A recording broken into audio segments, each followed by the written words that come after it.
Hello, hello. Welcome to the We Love Accessibility Day streaming event.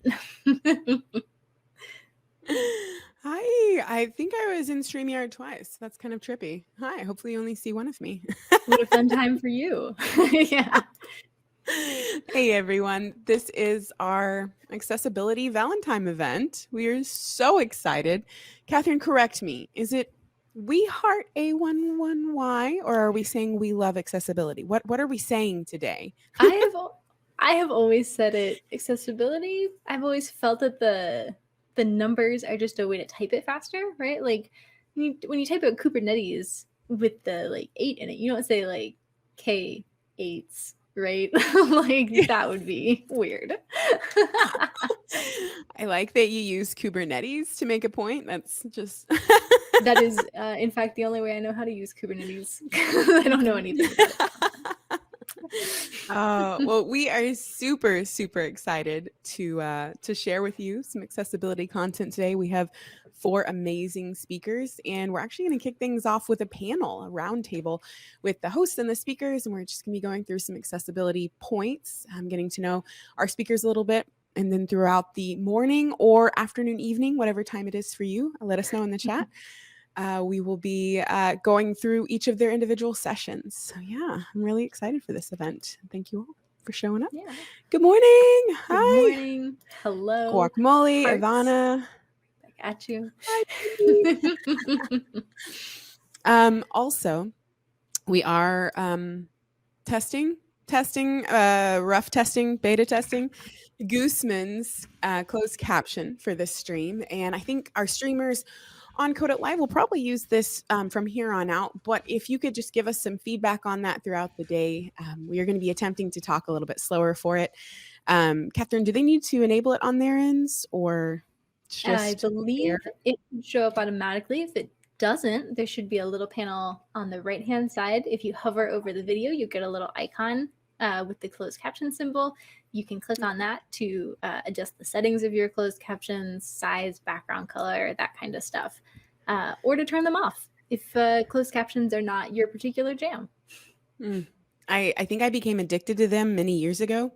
So now when I go to the movie theater and I can't, like I don't have them, I'm like, what did they say? And my poor husband, he also became addicted because of me. He's like, I don't know. And it's all your fault. So see, my husband does not use them himself, but he's become tolerant of the fact that anything we watch together is going to have captions together now. has them. Yeah, he's given they're up just that on fight by default. He won't watch anything on my Netflix account anymore unless we're watching together because he'll have to go in and toggle off the subtitles every time.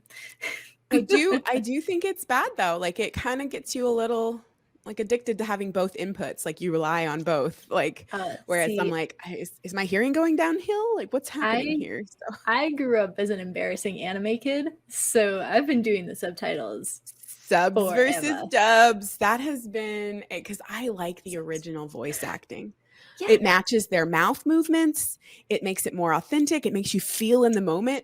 And so I'm definitely, my husband, he'd much rather have dubs. And I'm like, I can't handle the. No. Good way to start a fight in the chat, though.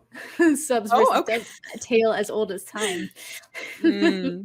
Well, shall we bring on some of our guests of honor today and introduce them and start our roundtable? Absolutely. Awesome. All right. How about you? You tell me. I'll add if. Okay. Thank you. Thank you, darling. Welcome. Welcome. So many beautiful faces. I'm going to take a quick Twitter screenshot. So make your best Twitter face in 3, 2, 1. Good work, kids. I love it. 10 Sometimes out of 10. People scare me. Like when I ask for a Twitter face, I have to mentally prepare because sometimes I get sweet smiles and then other times I get really terrified. So you all did great. That was beautiful. Well, let's welcome everybody on stage. I'm going to start from top and go down in sort of an filtery fashion. Chris DeMars, welcome. Salt Burnham. Can you introduce yourself, darling? Tell the chat who you are.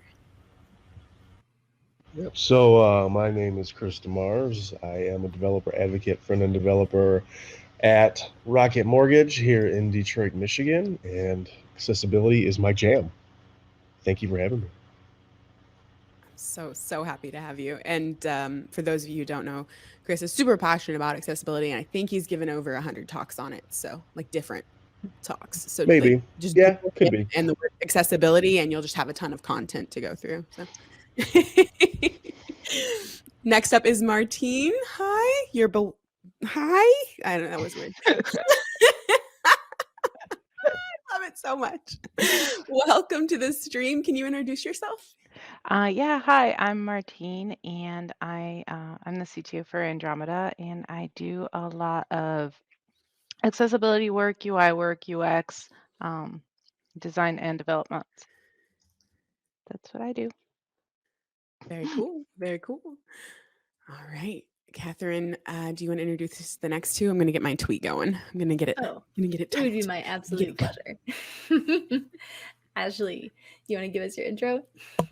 Hello, I'm Ashlee. I am a web engineer at HashiCorp. I've been there since fall of last year, and I focus on front-end development and web accessibility. I'm also a disabled web developer, so accessibility is a topic near and dear to my heart. And in my free time, I like to craft and read, and I also have 2 pit bulls. So if you see little blobs pop up, down here, it's probably them, but that's why it's blurred. That way they're not too distracting because they're incredibly cute. That or ghosts. I mean, it's either ghosts or pit bulls, right? We've got options. All right, and Carie. Hey everyone, still waking up here myself, and I have blobs that I closed my door though, so they won't show up. Dog blobs. Yeah, so I work for a company called DQ, and actually, I think Kathryn, you're wearing one of our shirts from our last year's conference. So we have a free digital conference that happens in March, and this will be the second year. I've been told that it's going to be live. Maybe somebody said in person someday. Let's hope. Keep our fingers crossed for that. So that'll be fun to see all your beautiful faces like in person, because a lot of you I know online and like seen you virtually and been following you for a long time, but never had a chance to meet with you. So I can't wait someday. I can dream at least, right? So anyway, so I do accessibility stuff and for DQ, but I also am HCI PhD student. So kind of have no free time, unlike Ashlee. So that is my life right now, but it's fun. I appreciate it. Let's start our round panel. Kathryn, do you have a specific? There were so many good ones, good topics. We have some questions prepared, and also chat, if there's anything that you guys want to ask this panel of amazing experts, now is your chance. Throw them in the chat. We will be happy to work them in. Our goal here is to answer questions from everyone as much as possible, so you can pick the brains of these great people and improve accessibility in your apps and in your websites. So don't be shy. But to kick us off, I wanted to start with kind of a real high-level question. So I'm sure that we have some listeners here who are going to be completely new to this topic. So if you could kind of talk us through a really high-level overview of kind of what you see, like what is accessibility? What does accessibility include? Things that people might be aware of or things that people might be less aware of?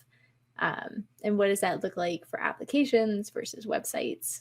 And some of the different ways in which accessibility can be approached. I know that was a huge, wide question, so feel free to take a part of it and focus in. But we're really looking for for folks that are new or for folks that might only think of accessibility as like captions on a video. Give us a glimpse into the depths. Ooh, I should have picked someone to go for. Ashlee, you look like you are Oh like no, ready. my face. I should control my face better. I do not have a No, I like it. Sure. I'll go first. So for me, and I feel like what's changed for me over the years, because I've focused on accessibility or really been thinking about it since 2019, I think, and I started working in 2018.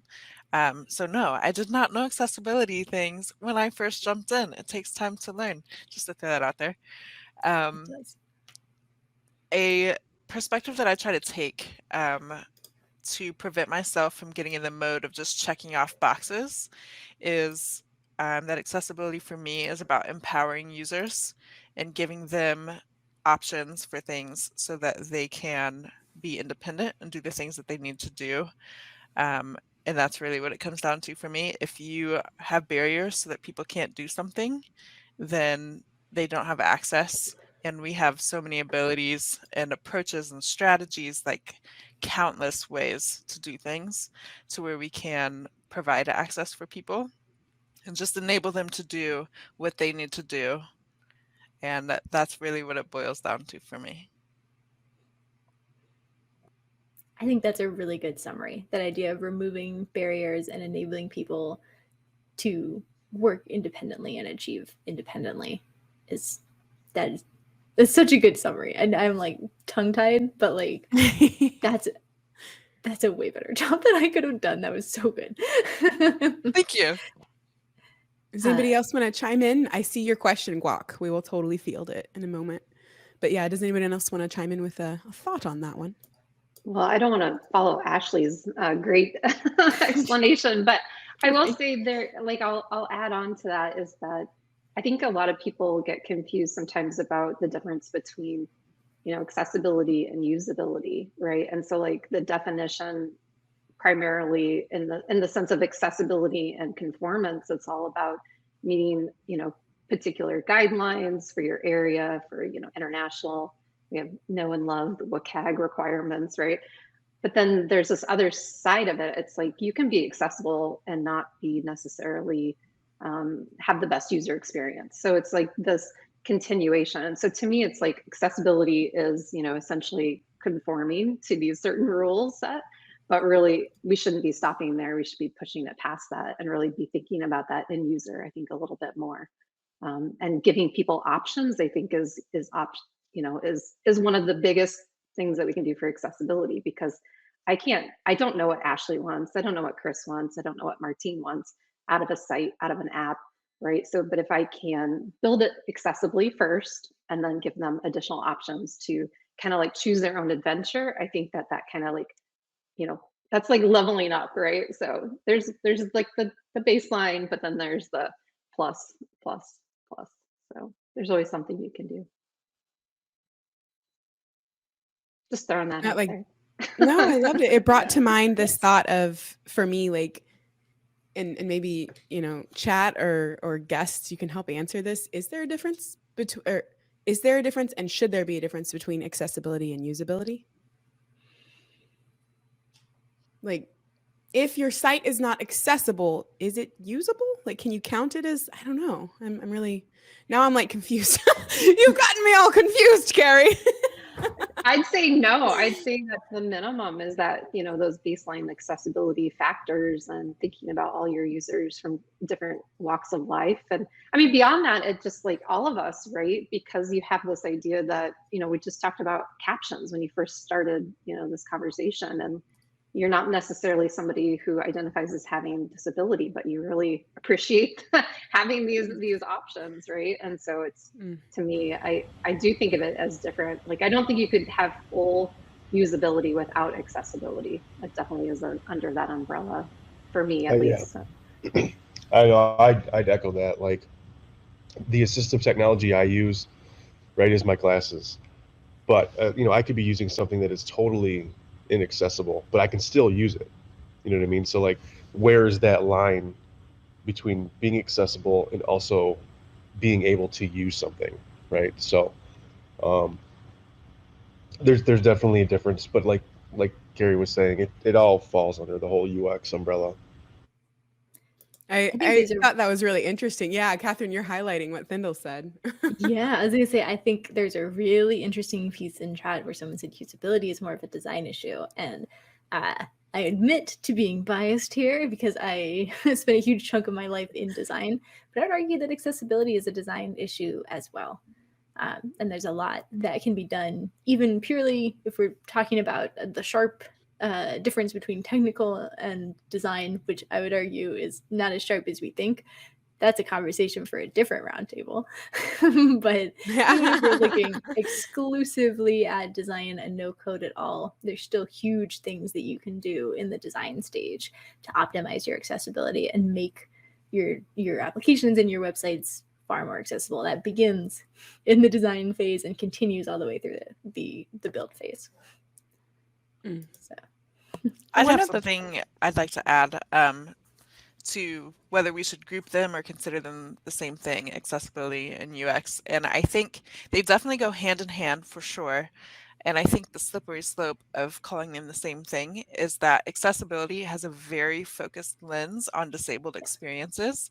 And so that's why I personally try not to say things like accessibility is for everyone, because while it does benefit everyone, it's not for everyone. It's mainly for disabled people. Like, that's the lens that we have to approach it with, because those are the experiences that accessibility is catered to. And then most people usually benefit off of all of these things that you do. So they go hand in hand, but they are still separate in my book.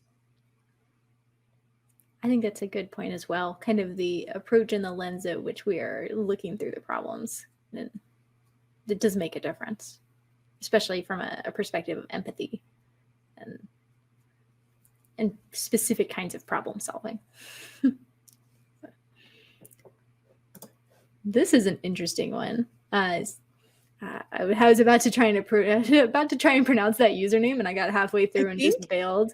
I'm just gonna say it. I'm pretty sure this is exegete, but that's just me. I'm gonna just that's how I'm, at least in my head, that's your name. You can tell me if I've always said it wrong. Suggesting that there are some edge cases where accessible changes might hurt usability, which I think is an interesting statement. I'm not sure I agree with it, but it's nice and divisive, so let's throw it to our panel of experts. Oh my gosh, yes. And you're saying the name right. See, I have too many thoughts. Definitely mute me if I like keep talking. But I think of it as like if you're talking about just from the design and planning perspective, I think of it kind of as like a design challenge. Like, I reframe the way that I approach these kinds of things, because accessibility is essential and it has to be there. And so it's sort of like that option of like, you know, you might have to bend a little bit, right? You might have to tweak your color contrast, for example. That's a really easy example in the design world. But, you know, like, what are you losing if you don't do that, right? So to me, I really reframe the idea that this is not a restriction. This is like getting more users, you know, getting more conversions, getting more whatever, selling products, right? So I don't see why. Yeah, I guess I don't think of it. I think that you may think visually you might lose something, but you're going to gain so much more. Plus, people will be happier and be able to use your products. So I don't know. I think it's a little bit of give and take, but kind of a cop out a little bit. I found that most of the times I've seen it, like where accessibility has either made a UI or a design less appealing, for example. And of course, you know, that's subjective anyway. But is when accessibility was shoehorned in after the fact, instead of taking into consideration like as a part of the design process.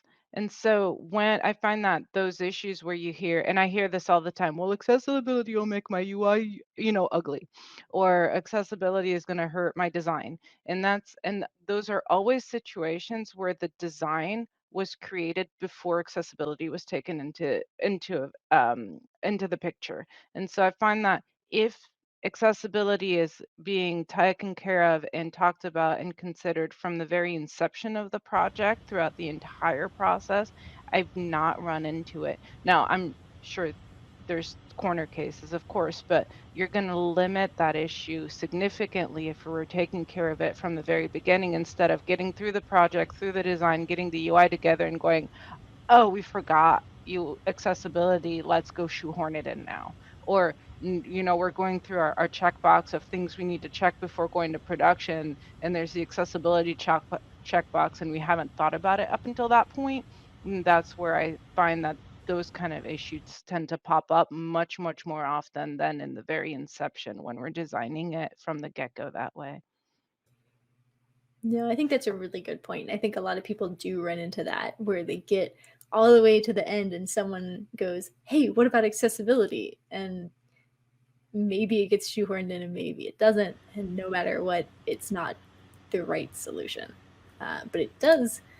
Actually, I wanted to jump back to this really good question from Guacamole earlier, who asked about, do you have a defined process for testing accessibility options? And what tools, if any, do you use to facilitate testing? Which I think is interesting because, as you said, a lot of people get to the end and want to test.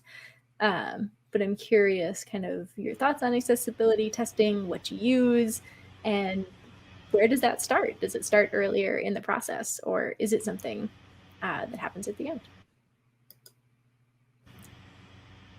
I use Axe from DQ. Not Dairy Queen, by the way. Which is always, I always have to I make was that like, distinction. can we share more just like a URL or somehow? People are going to be Googling weird things. Hold on, I think it's on the back of my shirt. Oh my God. I don't think I can get it. Oh, she's not kidding. It is. I'm That's not kidding. funny. I'm joking, but I'm not joking. But yeah, no, it is what, like DEQUE? Carie would know. She's nodding in the Yeah, I would know. Yeah. My kids were actually really sad when I told them I worked at DQ and it was not the ice cream place. So it does not impress them. But yeah, we work with we're a specific digital accessibility agency. So we work with a lot of big names and, nonprofits and everything in between. So yeah, so it keeps it interesting. We see a lot of things. So.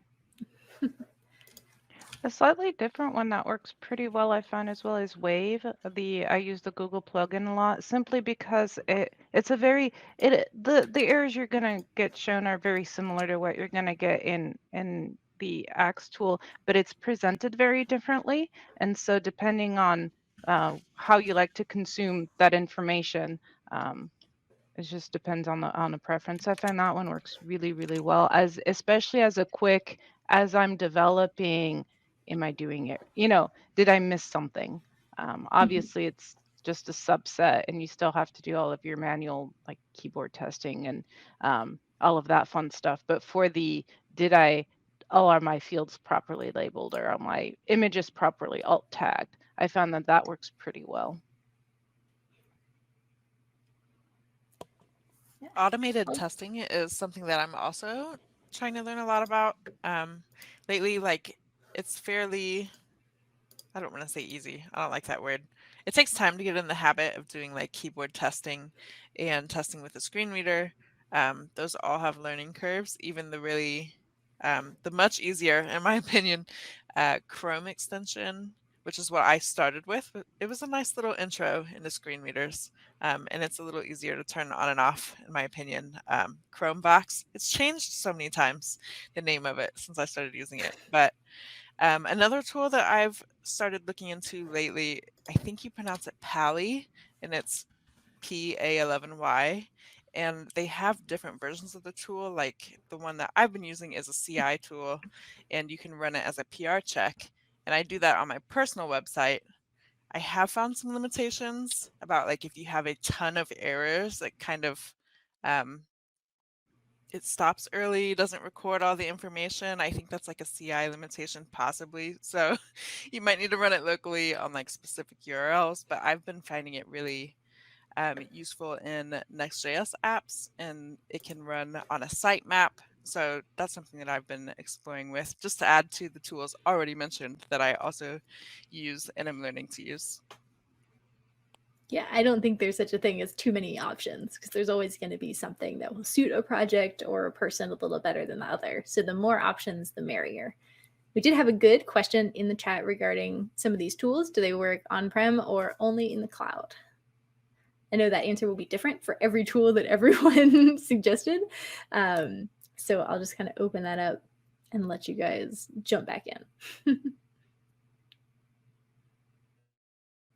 Well, I know Axe Core has a downloadable one that you can do as a CI, and then Pally, which you mentioned, has one that you can put in part of a CI, so that one could be local. There was another one.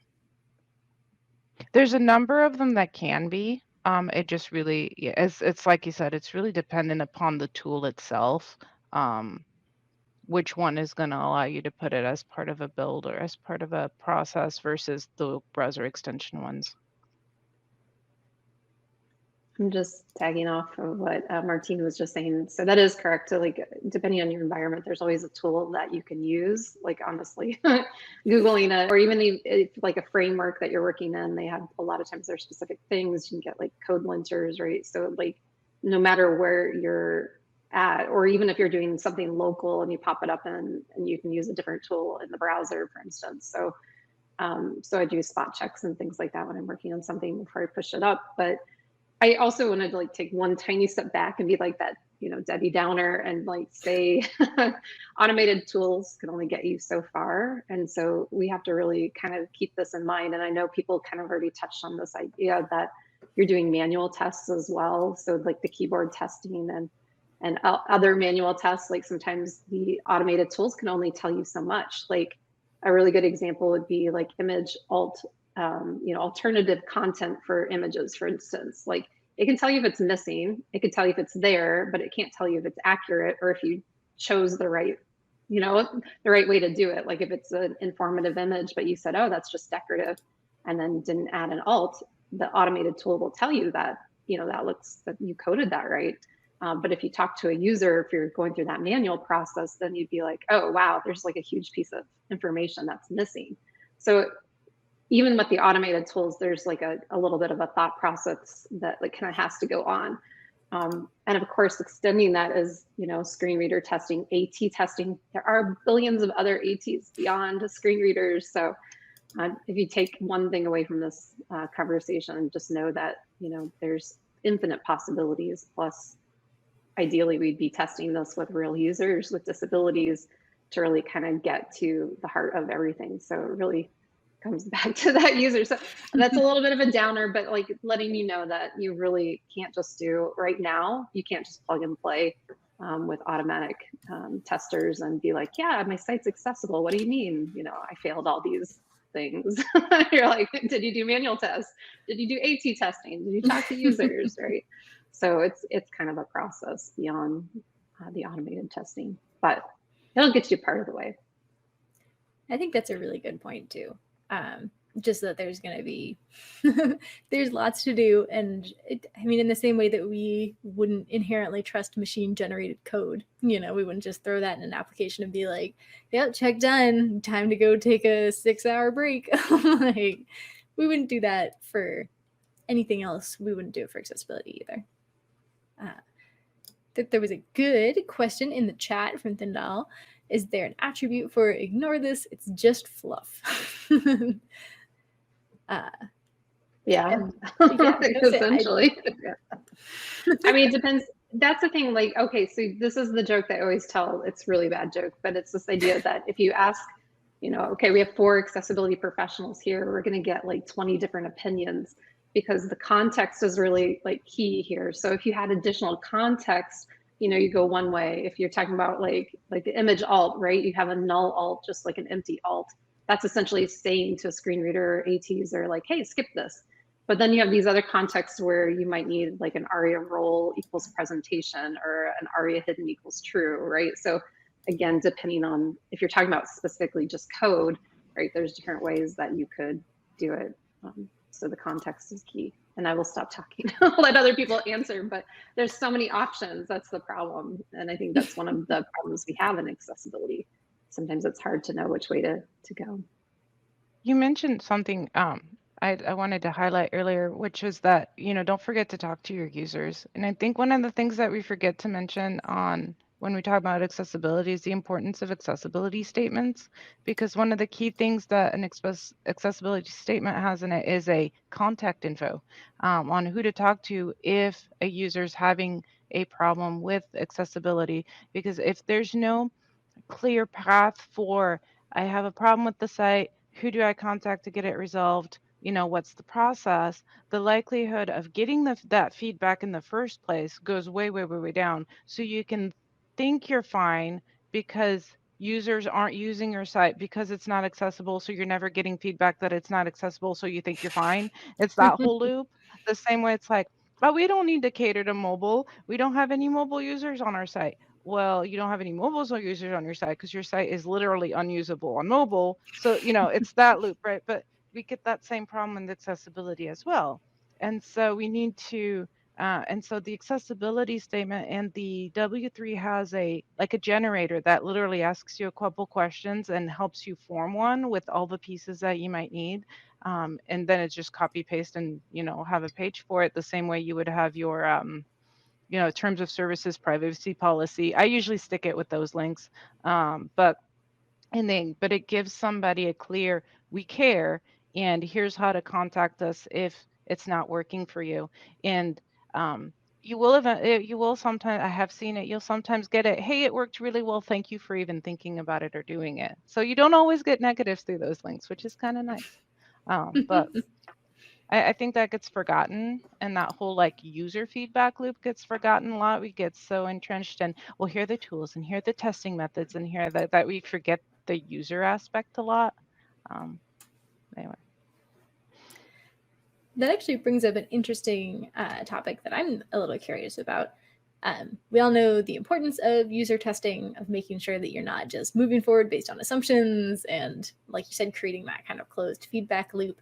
For companies or individuals that are interested in doing accessibility focused testing with real users, do you have any suggestions for finding a user base that they can test with if that's something that hasn't happened for them naturally, if they're interested in making sure that they're testing with a diverse group of users? There's companies that specifically do that. I know in Indianapolis, there's a company, and I'm blanking on the name, of course, but they basically they have an entire group of screen reader users and blind users, which do accessibility testing. Yes, BOSMA, thank you.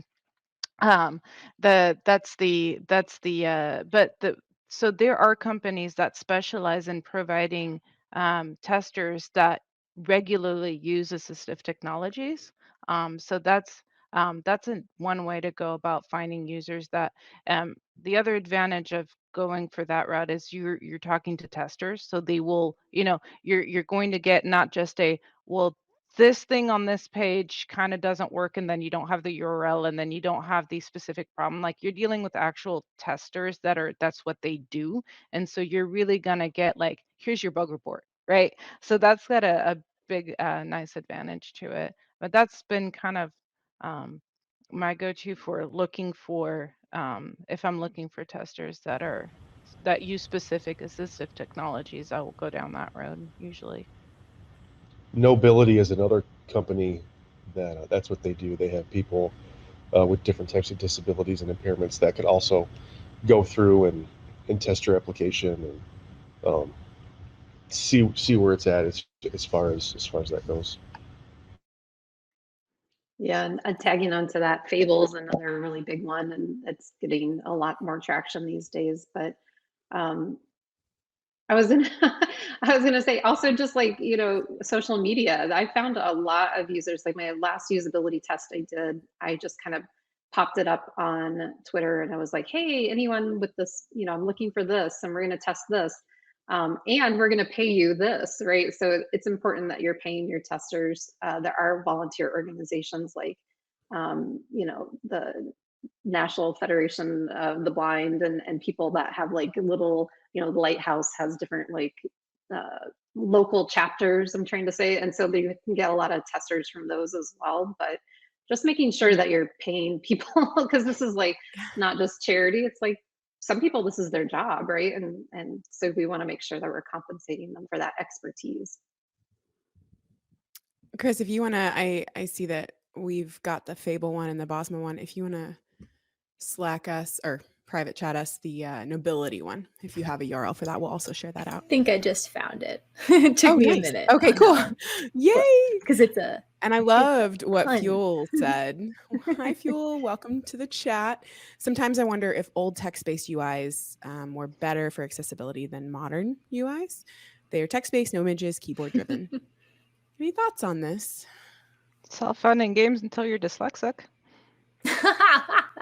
That is an excellent point. That's the first thing that came to my mind. Like, that's a great first thought. Like, from a certain standpoint, yes, I could see how we would think that, but then like as soon as you get into neurodivergence, for example, that's probably a really, really horrible experience for many, many neurodivergent users. And obviously, dyslexia is the first thing that came to mind with that. I want to +1 that as someone who's neurodivergent, that when I read that, what I thought of was like the no CSS, just HTML, like full width text that's like the full width 14 pixels, and I have a giant monitor. So like that's just not readable at all. So I have to like shrink the window to be like 600 pixels or something like that. And then I can read it, but still not really, because serif text is just really weird to my brain. But that's what I thought of. But I do think that kind of makes a nice point that you need to take it to the basics and use like semantic HTML, and then you can enhance things from an accessibility perspective with CSS and making it possible for people to choose their own font, because there are fonts that are better for different cognitive issues or like dyslexia, for example. And this is where options come in, and like enhancing things with all of these additional tools that we have, like CSS, for example.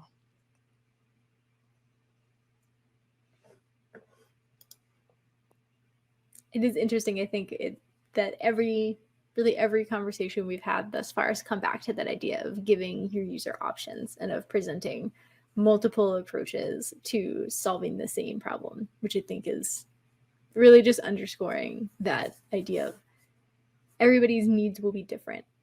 What everybody needs to function independently will be different. 100% like the future of accessibility, or should be the future of accessibility, because how do you know what 7 billion people really want?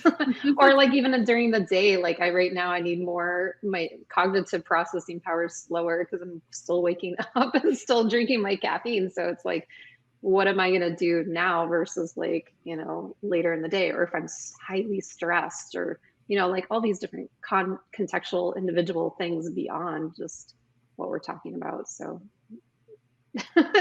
it's awesome. I'm glad that we're all talking about the user, because sometimes I feel like when we get into code, especially, it's like we forget that we're actually building, like just because we can do something super cool doesn't mean that we shouldn't be doing it responsibly. And so really factoring in that end users is critical. I used to make that point. Well, I can't say I used to make that point, but I make that point all the time when I'm giving talks and workshops. That like, back in the day when I started, I would make stuff that I thought was super cool, right? But I thought it was super cool, and it was totally inaccessible. But it was in the time before like accessibility was really a very, very important thing, or it was, a lot by people in the community. But I try to stress that it's not for us, right? Yeah, we are the user, but the users out there, they're the ones that we need to be conscious of. They're the ones that we need to keep in the back of our minds when we're building out these experiences. Since we've come to the topic multiple times of giving people options, I just want to expand on the fact that you don't know what each individual person's needs are, but also there are things like conflicting access needs. So me, as a deaf person, I need captions to understand, movies and TV shows and Twitch streams and things like this. But there are a lot of people that are distracted by captions. So that ability that Twitch gives you to turn captions on and off when you're using the right tools, like what we're using, that's really great. And then to take it even further on an individual basis, your needs can change, which Carie briefly touched on, that I just want to +1 on that. As someone that has chronic pain, like I have chronic migraines and other general things, my energy levels are so different based on the day. Like one day I can wake up and have a migraine, and I might have it for 3 days. I might have it for a couple hours if I take a nap and it goes away. So like it is totally different based on the day, even as an individual perspective, which is especially why options are really important. Like the prefers reduced motion setting that are in OSs, I turn that on and off because most of the time motion doesn't bother me incredibly. But some days I'm just like, ugh, I can't do this. It'll make me so nauseous. No, I very much feel that. I have a condition called postural orthostatic tachycardia syndrome, also known as POTS. It means that my circulatory system doesn't work super well, but what that means for me symptomatically is that I can be dizzy or be really sensitive to light or have brutal headaches on days when those symptoms are bad. And the ability to turn that motion off, because if I'm having a dizzy day and everything is going to be on my screen, that's a lot. And everything for me, I keep night shift on all the time. Everything's in dark mode for me all the time. That allows me to sit at my computer for 8 hours a day and do my job and be comfortable. And those things. When I think about having to go back to days when computing wasn't that way, that, ooh, no, thank you. I do wonder though, how many things collide. And so it's like you have to make a choice to, to help this group of people or this group of people. I don't know if you has anyone in the chat or in our guests ran across that where you had to make a choice like that, or is it always toggleable? I think it depends on your user base. I mean, if you have to think of who's asking for the application in the first place. So if let's say I'm contacted by we have a school of the blind here in Indianapolis to make an overly simplistic example, right? If I'm being contacted by the school of the blind to create an application, what I'm going to very, very focus on for that particular application is going to be users that are blind. What assistive technologies do they specifically use in the school and have on their specific machines? I mean, at that point, I'm narrowing down my scope to I know that this app is going to be used in this context by these users, and that can allow me to make choices that I wouldn't do on your average marketing website, for example. I worked on a government project once where they told me your users are going to have these machines with these browsers and this screen size. I'm like, that significantly decreases the amount of things I need to test for, right? Like, but the understanding those parameters is there's no, at that point, you know that there's guardrails as to what are the, like, not, I hate to call it important bits, but if you know your users are never going to be using it outside of of certain parameters because of, either regulation or because it's an internal system and that's the machine they're given, et cetera, et cetera, et cetera, that decreases your scope a lot. And so understanding with marketing websites and things like that, where you're really wanting everyone, are often I found the exception. Like most of the applications that I've built in the last probably 10 years have a very specific user base. A lot of our applications are internal. We know our user base.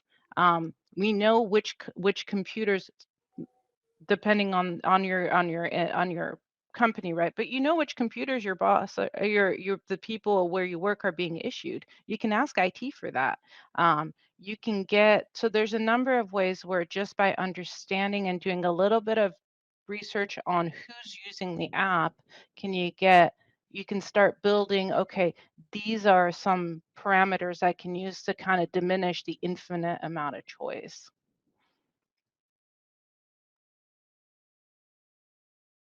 Some website will still have infinite choice. Like if it's a marketing website to go buy a product, like you want, I mean, some of them you're never going to get away Oh from yeah. that, I really like that. And honestly, my main thought whenever you were saying that was, but don't you still get the haters? Like, do you never get, like when you're like, okay, this is our audience, we're narrowing it down, we're really making it specifically for these people. And then you get the outliers who are like, I'm going to be grumpy at you. Like, I just didn't know if you. Probably will. I mean,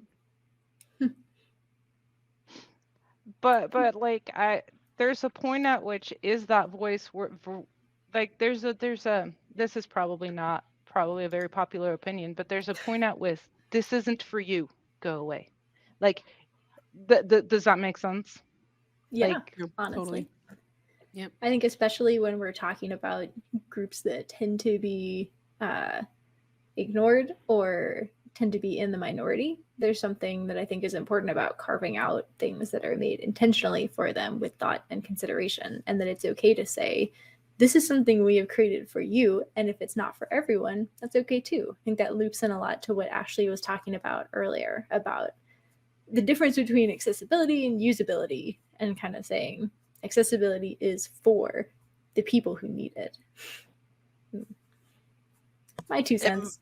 It may not be a popular opinion, but I share that opinion. If something's not for you, then it's just not for you, and that's okay. But people who are in the majority aren't used to that. They're used to being treated as the majority and being the focus of things. So it is upsetting. But you're just going to have to learn to deal with that. And one thing that I've seen it multiple times in the past week where I haven't really before. So I don't know if I'm just like thinking about things differently this week. But I saw this tweet that was about an accessibility setting. And I don't remember exactly what it was. But this person was like, oh, there's this super secret setting. I think it had something to do with page zoom on an iPhone. They're like, this is a super secret setting. And I'm like, it's not a secret. It's just not made for you. Like, nobody's trying to prevent you from having, an extra fantastic experience or anything like that. It just wasn't made for you. You're not the focus. And people who are used to being the focus just don't think about it in that way. They think something is a secret. It's not a conspiracy or anything like that. So I know we're coming up on time, Kathryn. I really wanted to get to like background. I don't know if we can cover it in 5 minutes, but just like why accessibility means something, to each person. I don't know if we can like speed round it 1 minute each. Like that is a very speed run for a very deep question, but let's see if we can do it. I like it. Well, let's do it. If you can, 60 seconds or less. Why are you interested in accessibility? What got you here? Whoever wants to start first. It does not matter to me. I see Ashlee and Martine are both unmuted, so I'm going to go with one of them. Oh, Chris just unmuted.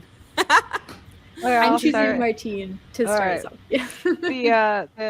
Well, I got thrust into it. One of the projects I was working on, we were exempt from accessibility for technology, antiquated technology reasons. Not that makes it right, but this was government work way back in the day. And suddenly that we lost that exemption. So it was like, hey, now tomorrow you need to be accessible. That'll be great.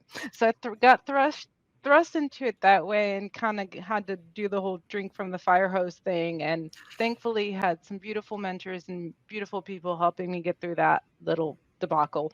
But that really showed me that through trying to learn, all the things overnight, I really realized it was more than anything, it was an equality and access issue. More than all of the other things, for me, it was if I want to be a good citizen of the world, I guess, the only way to really provide equality and access to everyone is through accessibility, and through UX. But so I was already a designer and developer and doing UX things at the time. It was just one more tool that was massively lacking, and so that's why I got into it and continue to do it, because for me it's really an equality thing. Next. Ashlee?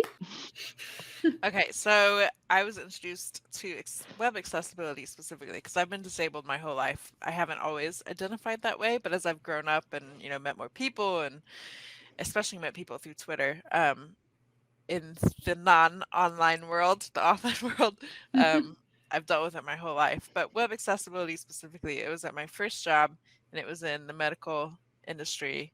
One of my teammates talked about it quite a bit, like color contrast and screen readers, and it was just a very brief introduction. And the way that they talked about it was they would get migraines, I think mostly ocular migraines, that would give them some blindness. So they would use a screen reader sometimes, even when writing code, because I mean, with migraines or just chronic pain in general, I don't know if anybody knows, but you can't just not work every time you're in pain. Sometimes, like, you still gotta earn money so you can pay bills. So there's trade-offs that you have to make, unfortunately. But that's where I really got introduced to it, and I started pushing for it more and more there, and it was not received well, unfortunately, despite being in the medical industry. So I just pushed for it more and more at every job that I've been at, and at my current job, like, I get to spend so much time with accessibility, and I love it so much. I love learning about it, and as a disabled person and being someone who I don't understand, like, from a personal perspective, every single disability or anything like that, but it is a community that I'm involved in as a person in the community. So I understand a lot of perspectives, and I feel like these skills that I've been lucky to get by going to college and getting a software engineering degree, like, this is how I feel like I can give back, because as a disabled person, there are a lot of reasons why I can't go out into the physical world and do things. Like, I can't hear, I can't go have conversations with people, I can't make phone calls to legislators and things like that. So this is my way of being able to give back, like, especially from home. I love working remote, love it. This is just my way of giving back with the skills that I've been lucky to get and the skills that I enjoy also. So yeah. Carie? All right. Save Chris for last. Don't put him in the hot seat. No, I was just you working know, my way around. you're good.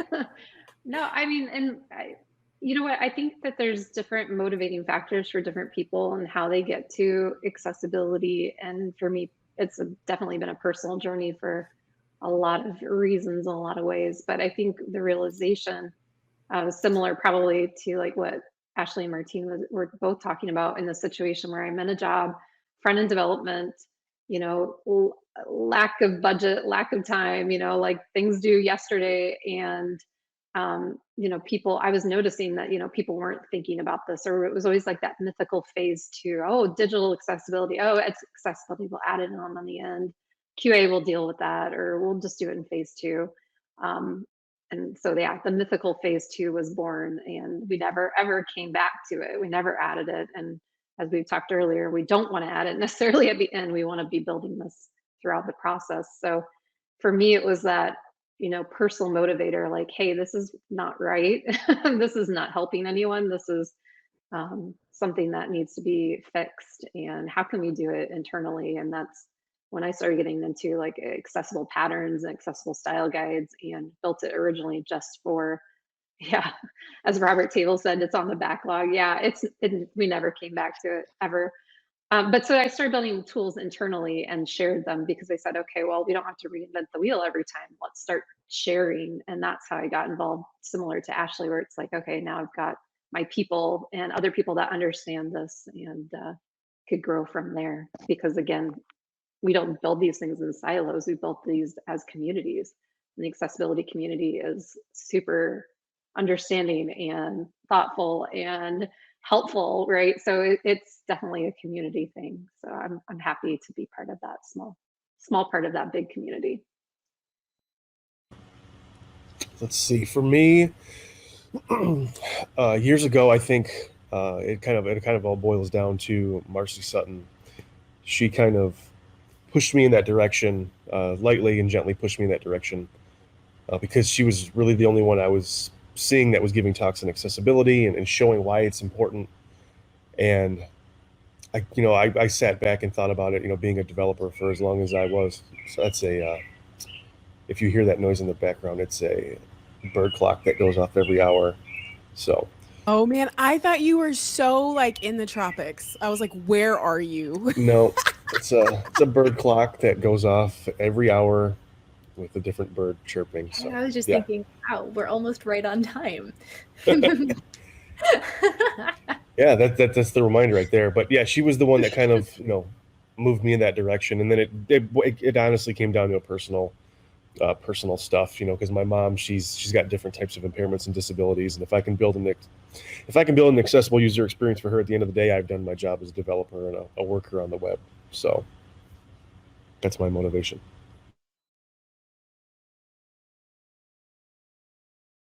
I really like that. I think a lot of people end up first introduced to a world like this through either their own needs or the needs of a loved one, but it becomes something so much bigger. And kind of I think that's really sweet that was how the door kind of opened for you. This has been an amazing roundtable, and I appreciate you all so much for your time for this. For those of you who don't know, each one will be back for their individual sessions throughout the morning or afternoon, evening, whatever time it is for you. So yes, we'll get to see them. So if you have individual questions for them, they are all coming back with their amazing topics, which I think plopped into chat a few minutes ago. We also have prizes, so make sure you fill out that form. We'll be drawing and emailing at the end of the day after the stream. But yes, I think we're ready to move on to our first speaker of the day. But thank you so much, everybody, for this roundtable. I love it. Love it. And we will see each one of you later for your individual sessions. So I'm going to remove everybody but our guest of honor. Awesome.